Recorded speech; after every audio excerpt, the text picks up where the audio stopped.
Want to know how to take your website to the top 1%? Today, I'm going to walk you through 3 actionable steps that anyone can implement for their business to take their website to the top 1%. My name's Michael Edelberg and I run Marketing Mates AI, where we work with small and medium-sized businesses to build their online presence and generate a consistent, reliable stream of new customers. So what we're going to be going through is 3 implementable strategies that any business owner can sit through, watch, take away and start implementing in their business to bring their website into the top 1% of websites out there, because there are some really bad websites out there. So let's jump into it. Step 1, traffic. You can build a beautiful looking website, but if it doesn't get any visitors, it's absolutely pointless. We see it day in, day out, where digital designers build these beautiful websites, but they don't do anything in the back end and it doesn't actually bring in any traffic, and it's an absolute waste of money. So what we're going to show you is how to avoid doing that and actually bring in some traffic to your website. So if you're not familiar with SEO or websites, then this is exactly what you need to hear. We're just going to run through the exact basics for SEO because there's a million techniques on how you can rank your website.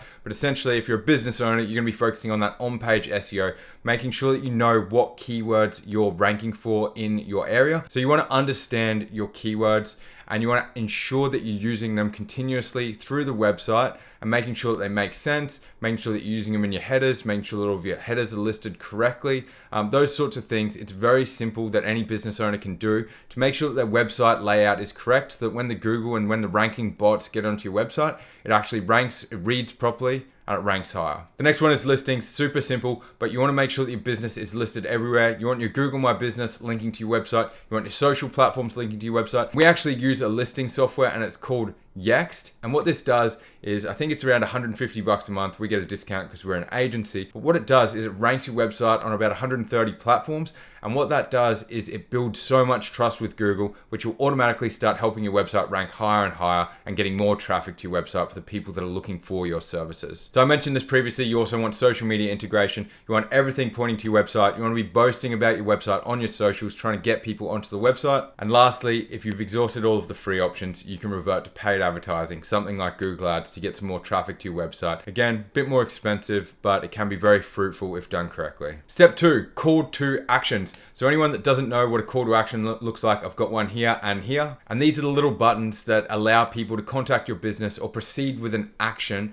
that you would like them to proceed with. So this could be making a purchase, could be calling your business, could be downloading a guide. Anything that requires them to do something is a call to action. So they're the little buttons that float around on your website. You obviously know this. So getting the traffic is the first step, but converting them is the next step. So we're going to disclose a few little secrets that we implement with all of our customers to ensure that they're getting more conversions than anyone else. The first one is placement. So you want your call to actions placed in the hero section. The hero section, for anyone who doesn't know, is the top little bit of your website. It's the first thing that people see when they land on the page. So it's really interesting that a lot of people have got one call to action per page. Now, HubSpot actually did some research on this, and they found that by having more than one call to action on your page, there's a 25% increased chance of getting a conversion. That's crazy. That's 25% increased chance of getting someone to click through, purchase your product, get in contact with your business. It's crazy. So what we do is we have minimum, I think, of 5 call to actions per page, depending on the size of the page. And it's essentially, we make it so that when you're scrolling through your website,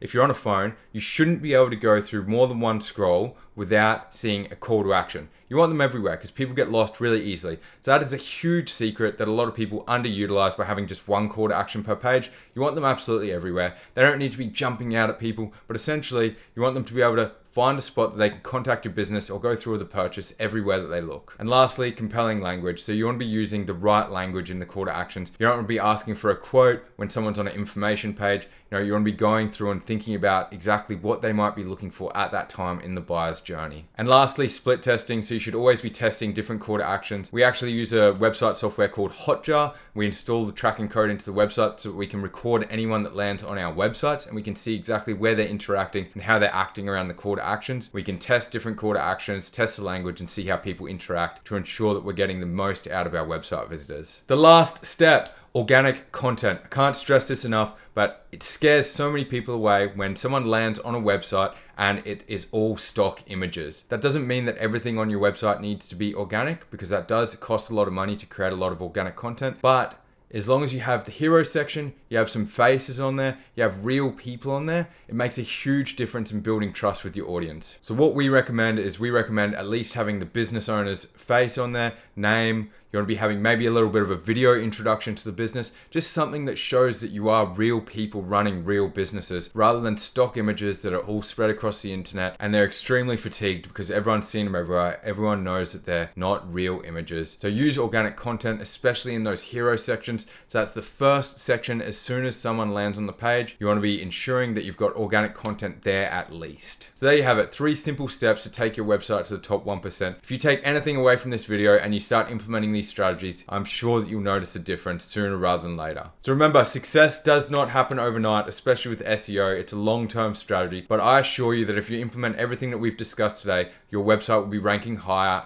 and you'll be getting more traffic sooner rather than later. So that's it for this video. If you found this video helpful in any way, be sure to hit that subscribe button down below to continue receiving more valuable content. So that's it for this one. Have an amazing day or night, and I really appreciate you sticking around to the end. See you later.